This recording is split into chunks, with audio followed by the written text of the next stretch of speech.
नहीं है। हमने कोरोना वायरस का इतना कड़वा जहर पी लिया है कि मिठाई की गोली में काम नहीं करेगी। हमें अब चाहिए काम, और आप बने हो। आप कहते हो कि वाल्मीकि समाज से हूँ, वाल्मीकि समाज का के लिए मैं काम करता हूँ, मेरा परिवार है। तो आज वाल्मीकि समाज रोजी रोटी से मोहताज है, एरियर से मोहताज है, कैशलेस कार्ड से मोहताज है, पेंशन से मोहताज है, नई भर्ती से मोहताज है। आप दीजिए ना। नमस्कार दोस्तों, मैं आपके साथ हूँ फिर से रहमान सैफ़ी। जैसा आप विंडो पर देख रहे हैं, आज नंद किशोर डिलोर जी मौजूद हैं और बहुत ही अहम मुद्दा है। आपने हेडलाइन पढ़ ली होगी, एक और कर्मचारी जो है कोरोना पॉजिटिव आज शादरा साउथ जोन 223 वार्ड में ऐसी सूचना आई है, हो गया है। तो नंद किशोर डिलोर जी के पास पूरी जानकारी और बात करेंगे, संज्ञान लेंगे और आप तक वो खबर पहुँचाने के लिए इसलिए डिलोर साहब को बुलाया हमने। डिलोर साहब, आपका स्वागत है प्रोग्राम में। जानना चाहेंगे 200 जिस तरह से कोरोना महामारी का महाकाल चल रहा है, अब तो महाकाल ही बोला जाएगा उसको, क्योंकि कर्मचारी के घर तक पहुंचना इस बीमारी को समझ लो कि पूरे जोन, पूरे दिल्ली के घर तक पहुंचने के बराबर हो गया है। आज फिर एक और सूचना आई है, क्या कितनी सच्चाई है इसमें, किस तरह से क्या मामला है पूरा जो 223 वार्ड के कर्मचारी? रहमान सैफ़ी जी, सबसे पहले तो मैं आपके नहीं अपने चैनल का धन्यवाद करना चाहूँगा, क्योंकि हमारा चैनल और हमारी बात को लेकर के आगे चल रहा है। साथ ही बताना चाहते हैं कि जैसे कि दिल्ली नगर निगम सफाई मजदूर संघ की टीम पूर्वी दिल्ली के अंदर वार्ड टू वार्ड दौरा कर रही है। उस दौरे के अंदर जब हम आज वार्ड नंबर 221, 22, 23, 24 के अंदर दौरा कर रहे थे, तो हमें पता लगा कि एक हमारा कर्मचारी आशु सनो बलराम जो कोरोना पॉजिटिव हो गया है। सुनते ही मन को बड़ा धक्का लगा। और बहुत युवा साथी हैं हमारे बहुत जमुना पार की बहुत बड़ी शख्सियत है, हमारे हरिकृष्ण खैराले जी, पप्पू खैराले जी नाम से मशहूर है, उनके भतीजे हैं, हमारे साथी भी हैं वो, और वो हमारे ही परिवार के सदस्य हैं, मान लीजिए उनको। आज उनको कोरोना हुआ है। ये लापरवाही दर्शाती है दिल्ली नगर निगम की। बिल्कुल, कि हमने देखा पूर्वी दिल्ली के अंदर खैर सामान की कमी नहीं है, हम जहाँ भी जा रहे हैं सामान कर्मचारी को पूरा मिल रहा है। वार्ड नंबर 223 में मैंने देखा है कि जहाँ वो कर्मचारी काम करता था वहाँ एक बहुत बड़ा खत्ता है, जिसको कि मैंने लाइव टेलीकास्ट भी किया है। बहुत बड़ा खत्ता है। उस खत्ते पर जो कर्मचारी काम कर रहा है उसके पास ग्लव्स तक नहीं है, मास्क भी है तो उसके ऊपर गंद लगा हुआ है, जबकि खत्ते पे काम करने वाले व्यक्ति को 2 मास्क होने चाहिए, 4-4 घंटे बाद उसे बदलता रहे। एक मास्क के अंदर पूरा आदमी 8 घंटे, और वो भी कूड़ा का हाथ से भर रहा है। तो कितनी बुरी दर्द है। क्या कोरोना नहीं होगा तो क्या होगा? साथ ही साथ मैं बताना चाहता हूँ कि देखिए, जो कोरोना जो हमारे पेशेंट हैं, जो हमारे कोरोना पेशेंट, जो हमारे कर्मचारी शहीद हुए कोरोना से, उनकी लड़ाई तो हम लड़ ही रहे हैं, सभी संगठन लड़ रहे हैं, और हमने कुछ जीत भी उन पर हासिल कर ली है। दबाव में हमने सरकार को भी ला दिया है, प्रशासन को भी ला दिया है, और हमारे संगठनों ने इतनी जीतोड़ मेहनत की है, उसके लिए सभी संगठन बराबर के भागीदार हैं। डिलोर साहब, आपको रोकना चाहूँगा यहाँ पर, इसी से जुड़ा एक सवाल है मेरा। जिस तरह से अभी दिल्ली सरकार ने एक ऑर्डर पारित किया कि जो मृत्यु को प्राप्त हो चुके हैं कर्मचारी कोरोना से, उनको 1 करोड़ की राशि दी जाएगी। ऑर्डर निकाल के कम से कम दिल्ली सरकार ने इतना किया, लेकिन केंद्र सरकार का कोई संज्ञान नहीं है उस पर। और ख़ास तौर पे जिस निगम के लिए वो कर्मचारी काम करता है, जिसके लिए वो शहीद हुआ है, उसने अभी तक इस पर कोई भी बात नहीं है। क्या रोशनी डालेंगे? क्या प्रशासन और सरकार कर्मचारी की तरफ से लापरवाही? बिल्कुल सैफ़ी साहब, ये सवाल आपका क्वेश्चन बहुत है, और ये क्वेश्चन मुझसे नहीं, पूरे संगठनों से किया है आपने। जी जी। और पूरे संगठनों के माध्यम से तो नहीं कह सकता, लेकिन मैं अपने संगठन के माध्यम से जवाब देना चाहता हूँ कि दिल्ली सरकार के ऊपर तमाम संगठनों ने इतना दबाव बनाया, इतना प्रेशर बनाया कि उनको बाध्य होना पड़ा कि हमारे कर्मचारी को वो पॉजिटिव मान करके उनका हिसाब किताब करें। जैसे कि आपने कहा कि लापरवाही हो रही है। देखिए, सबसे पहले हमने सचेत किया अपने आयोग को, जो हमारा नया आयोग बना है।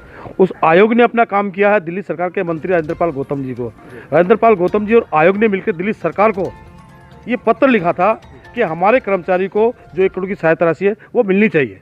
उसके माध्यम से, उस सरकारी तंत्र के माध्यम से वो कर्मचारी को सबसे पहले जो केस लिया है, जो संज्ञान में आ रहा है, वो सुनीता ओमपाल पूर्वी दिल्ली से ही है। जी जी। उसको लेकर के अभी मेरे ख्याल से 15-20 दिन के अंदर ये इसी में, क्योंकि प्रतिक्रिया बड़ी लंबी होती है, ये सरकारी प्रतिक्रिया को समझना चाहिए। हम सभी को, सभी संगठनों को समझना चाहिए। कुछ लोग कहते हैं कि अभी तक नहीं मिला, कुछ प्रतिक्रिया होती है जिन प्रतिक्रियाओं से गुजरना पड़ता है। उस प्रतिक्रिया से गुजरते गुजरते आज हम यहाँ तक पहुँचे हैं कि कुछ ही चंद दिनों के अंदर 1 करोड़ रुपए की राशि सुनीता ओमपाल के खाते के अंदर आ जाएगी, ऐसा मैं उम्मीद करता हूँ और आपको बताना चाहता हूँ। क्योंकि ये लड़ाई हम लड़ रहे हैं, हमें मालूम है जो संगठन लड़ रहा है मैदान में खड़ा होकर, जो संगठन इस बात को पहुंचा रहा है, जो संगठन इस बात को रख रहा है, उसको सब चीज़ें जानकारी है। मुझे जानकारी है, क्योंकि मुझे जानकारी इसलिए है क्योंकि मैं 27 मार्च से, जिस दिन अपना ये कोरोना अपना लॉकडाउन हुआ था 22 मार्च को, और हम 27 मार्च से फील्ड के अंदर हैं और 27 मार्च से लेकर आज तक हम बैठे नहीं हैं। लेकिन हमने क्या करा कि वार्ड टू वार्ड मीटिंग करते करते आज हम वहाँ तक पहुँच गए कि हमें पता लग रहा है कि कहाँ पर क्या दिक्कत है, क्या परेशानी है। बात जो ये है कि हमारे कर्मचारी को 1 करोड़ की राशि है, ये तो ठीक है कि दिल्ली सरकार देने जा रही है, लेकिन बात आती है दिल्ली में केजरीवाल को हमने घेर लिया है, लेकिन नगर निगम के अंदर कौन बैठा है? भारतीय जनता पार्टी। और केंद्र में कौन बैठी है? भारतीय जनता पार्टी। सबसे पहला काम तो नगर निगम का होना चाहिए। क्या अभी तक 10 लाख की जो सहायता राशि विनोद हरलाल दक्षिणी दिल्ली के अंदर राशि मुहैया कराई गई है, क्या वो पूरी दिल्ली में अभी तक हुई है? नहीं। क्यों नहीं हुई है, मुझे बताया जाए। यहाँ के हमारे एडिशनल कमिश्नर विजय कुमार विदुरी जी ने कहा था कि आप वहाँ पे दिला के देखिए, मैं 2 दिन के अंदर दिला दूंगा। आज तो उस बात को किए हुए, उस बात को कहे हुए भी आज मेरे ख्याल से महीना भर हो गया। वो क्या 2 दिन नहीं आए इनके?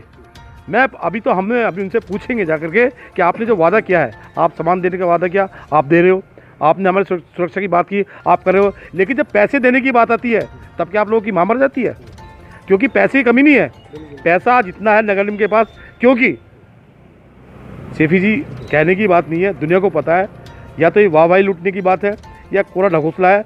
20 लाख करोड़ की राशि बहुत कम नहीं होती है। पूरा अगर चाहे तो सब लोग माला माल हो जाए। तो यहाँ पर रोकना चाहूँगा, यहाँ पर एक अपने दर्शकों को एक बात बताना चाहेंगे।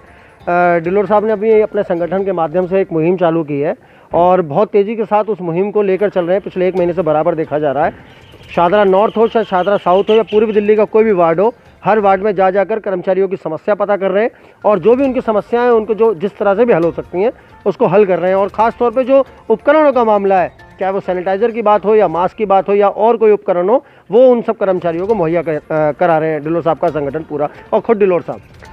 एक बात और, मेरा एक सवाल और है आपसे। जिस तरह से करुणामूलक आधार एक आज कर्मचारी को बहुत आघात कर रहा है, ये जो करुणामूलक आधार का जो नाम है, ये उसके अंतर्गत आने वाले कर्मचारियों पर कोई बात ही नहीं कर रहा, जबकि वो बहुत ही ज़्यादा ज़रूरी है। क्या संज्ञान डालेंगे? सेफी जी, ये मामला जो है बहुत गंभीर मामला है। हमारे संगठन के जितने भी लोग हैं पूरी दिल्ली में इस चीज़ को लड़ रहे हैं, लेकिन हमारा जो अधिकारी तंत्र है ना, जो डेपुटेशन पर आए हुए अधिकारी हैं, वो हमारी मौत के साथ भी खिलवाड़ कर रहे हैं। अभी हम कोरोना पॉजिटिव से लड़ रहे हैं, कोरोना वायरस से लड़ रहे हैं, जल्दी हम इनसे भी लड़ने की तैयारी में हैं। ये जो डेपुटेशन पे आए हुए लोग हैं ना, ये कर्मचारी का महत्व नहीं समझते। दिल्ली की सफाई कौन करता है? सफाई कर्मचारी। मरता कौन है?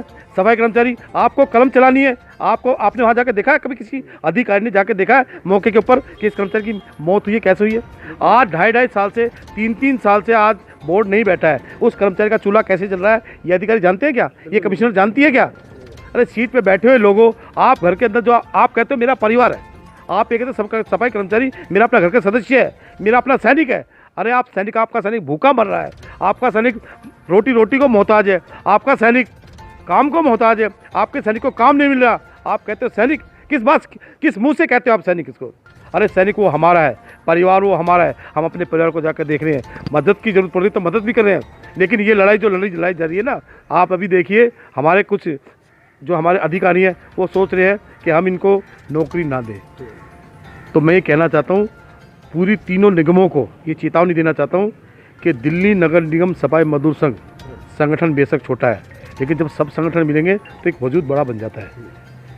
क्योंकि हम वो नालियां हैं जो धीरे धीरे नदियों में मिल रही हैं, और नदी जाके समुद्र में मिलेगा, और समुद्र महासागर के अंदर मिलेगा, इतना बड़ा समूह हो जाएगा, इनके ऐसा सैलाब लाएंगे ये बहते उसमें नजर आएंगे। आपने अभी परिवार की बात की, एक सवाल मेरा इसी से जुड़ा है, परिवार के मुताल्लिक है। अभी देखा गया कि अभी रिसेंटली 2 या 3 दिन पहले निर्मल जैन जी जो वाल्मीकि समाज से आते हैं, पूर्वी दिल्ली के मेयर बनाए गए, महापौर बने हमारे। और मैं जानना चाहता हूं आपसे, क्या आपका संगठन अभी तक उनका स्वागत करने गया? क्योंकि पूर्व मेयर ने अभी तक कोई काम ऐसा नहीं किया जो निगम कर्मचारी वर्ग के हक में जा रहा हो। क्या आपको उम्मीद है निर्मल जैन साहब कर पाएंगे अब कुछ तरह का? देखिए सेफी साहब, जहाँ तक स्वागत की बात है तो मैं आपको एक बात बता दूं, जिस दिन मैंने उसको वोट दिया था ना, उनको निर्मल जैन जी को, जिस दिन जब वो मेरे पास आए थे, हमारे पास मतलब हमारे समाज के पास में आए थे, वो एक आम आदमी थे। जब मैंने उनको वोट दिया और चुन के आए तो उनको खास आदमी बना दिया, पार्टी का सदस्य बना दिया। उसके बाद पार्टी ने उसको मेयर बना दिया, तो मेरे वोट से ही तो बना है, तो स्वागत उनको मेरा करना चाहिए, मैं उनका करूँगा जा करके। सही भाई स्वागत के लायक तो मैं हूँ, क्योंकि मैंने उनको यहाँ तक पहुँचाया है कि जहाँ तक वो आज सीट के आगे हैं, तो मैं क्यों स्वागत करूँगा? बहुत गंभीरता है आपकी बात। नहीं, मैं स्वागत करूँ, मैंने उसका स्वागत करूँगा तब। ये संवैधानिक पद है। निर्मल जैन जी से मैं कहना चाहता हूँ, मेरे परिवार के सदस्य भी हैं वो, और मेरे बहुत अच्छे मित्र भी हैं। मैं कहना चाहता हूँ निर्मल जैन जी, आप बहुत वादा करते हो, लेकिन मीठी गोली देना छोड़ दीजिए। आपकी बातें बड़ी मीठी होती है, लेकिन मिठाई चूसने वाले हम नहीं है। हमने कोरोना वायरस का इतना कड़वा जहर पी लिया है कि मिठाई की गोली में काम नहीं करेगी। हमें अब चाहिए काम, और आप बने हो। आप कहते हो कि वाल्मीकि समाज से हूँ, वाल्मीकि समाज का के लिए मैं काम करता हूँ, मेरा परिवार है। तो आज वाल्मीकि समाज रोजी रोटी से मोहताज है, एरियर से मोहताज है, कैशलेस कार्ड से मोहताज है, पेंशन से मोहताज है, नई भर्ती से मोहताज है। आप दीजिए ना, हम आपका स्वागत क्या ढोल नगाड़ों के साथ को कंधे में बैठा के लेते हैं। लोग तो कहते हैं कि हम उनकी स्वाद निकालेंगे, मैं आपको अपने कंधे बैठा के पूरे शहर का चक्कर लगाऊंगा, लेकिन आप एक काम तो करके दिखाइए। बगैर काम करे स्वागत करना, मैं तो समझता नहीं किसी का स्वागत। बहुत बड़ी जानकारी और बहुत गंभीरता के साथ आपने ये जानकारी दी है। लास्ट में चलते चलते मैं आपसे अंतिम बार आपसे जानना चाहता हूँ, आज निगम कर्मचारी वर्ग को क्या संदेश देना चाहिए? देखिए, मैं अपने निगम कर्मचारी भाइयों से सबसे पहले कहना चाहूँगा, इस कोरोना वायरस के अंदर सबसे महत्वपूर्ण हिंदुस्तान में अगर किसी ने काम किया है तो मेरे सफाई सैनिकों ने किया है। डॉक्टर ने मरीज का इलाज तब किया जब उसको कोरोना हो गया। बिल्कुल। पुलिस ने जब उसको डांटा जब वो घर से बाहर निकला। बिल्कुल। सैनिकों ने जब उसको अंदर किया जब सेना की जरूरत पड़ी। लेकिन सफाई कर्मचारी बिना निस्वार्थ के हर जगह गया है, चाहे कोरोना पॉजिटिव है या नहीं है, और उससे मेरा सफाई कर्मचारी इंजर्ड हुआ, पॉजिटिव हुआ, डेथ भी हुई। आज ये जानकारी मैं इसलिए देना चाहता हूँ, बड़ा रोष है मेरे अंदर, और मैं इसीलिए अकेला चल रहा हूँ। मुझे मेरी ताकत का पता है, मुझे मेरी जानकारी है। मैं जानना चाहता हूँ कि हमारे जो लोग हैं, जो हमारे साथी हैं, उन सबसे मैं एक बात कहना चाहता हूँ कि आज मेरा कर्मचारी, हमारा कर्मचारी, लोग कहते हैं ना मेरा कर्मचारी, मैं भी कर्मचारी हूँ भाई। अगर मुझे कोरोना होगा तो मुझे कौन देखने आएगा? लेकिन आज मेरे साथी जो कोरोना से मर रहे हैं, मेरे कदम रुक नहीं पा रहे हैं। मैं हर जगह जाना चाहता हूँ, मैं हर जगह पहुँचना चाहता हूँ, मैं हर जगह जा भी रहा हूँ और मदद भी करना चाहता हूँ। लेकिन मेरी मदद की अहमियत क्या है? हमारी मदद की अहमियत ये है कि जब हम सब मिलके एक समुद्र बन के इन इतना बड़ा सैलाब ला के इनको बहा देंगे, तब जाके मैं कर्मचारी से संदेश ये देना चाहता हूँ कि भाइयों, अपनी सुरक्षा कीजिए। महिलाओं से खास करके मैं कहना चाहता हूँ कि आप अपनी सुरक्षा कीजिए, क्योंकि एक जो कोरोना जो है ज़्यादातर महिलाओं की तरफ को भाग रहा है, और हमारी महिला कर्मचारी रोड के ऊपर काम करती है, हमारा कर्मचारी दिन में काम करता है। मैंने आज कई वार्ड ऐसे भी देखे हैं जहाँ उनको बैठने की व्यवस्था तक नहीं है। ये रहा पीड़ित विहार आपका 228 वार्ड, यहाँ पर हमारे कर्मचारी को बैठने का स्थान था डीडीए की मार्केट के अंदर, वो भी उनसे छीन लिया गया। इतनी बड़ी दूरी से हमारे दिल्ली के अंदर, और वहाँ के वो भी ओम प्रकाश शर्मा जो बीजेपी से विधायक है, और बबीता खन्ना जी जो बीजेपी से पार्षद हैं, और अब पार्षद मेयर भी पार्षद बीजेपी से बनते हैं, सरकार भी वहाँ पार्षद की बैठी है। और दिल्ली के अंदर वाल्मीकि समाज को, सफाई कर्मचारी को, सफाई सैनिक को बैठने की जगह नहीं। ऐसी दुर्दशा होते होते मैं निगम को ये चेतावनी देना चाहता हूँ कि या तो मेरे कर्मचारी को बैठने की व्यवस्था, लंच करने की व्यवस्था, लैट्रिन बाथरूम की व्यवस्था दीजिए, वरना कर्मचारी बागी हो जाएगा। और जिस दिन बागी हो जाएगा उस दिन आपको ईंट से जवाब पत्थर जब देने के तैयार हो जाएगा तो आपको बचना मुश्किल हो जाएगा। अब सड़कें इतनी कम पड़ जाएंगी कि आपको दौड़ते दौड़ते जगह नहीं मिलेगी। बहुत ही महत्वपूर्ण जानकारी और बहुत ही आक्रोश के साथ आज डिलोर जी ने बताई, और मैं खुद इससे प्रभावित हुआ हूँ आज, क्योंकि ये आक्रोश तभी आ सकता है जब कर्मचारी के लिए अपने दिल में दर्द हो। तो दोस्तों, अगले मुद्दे के साथ, नई बात के साथ हम आपके सामने फिर हाजिर रहेंगे। जय हिंद।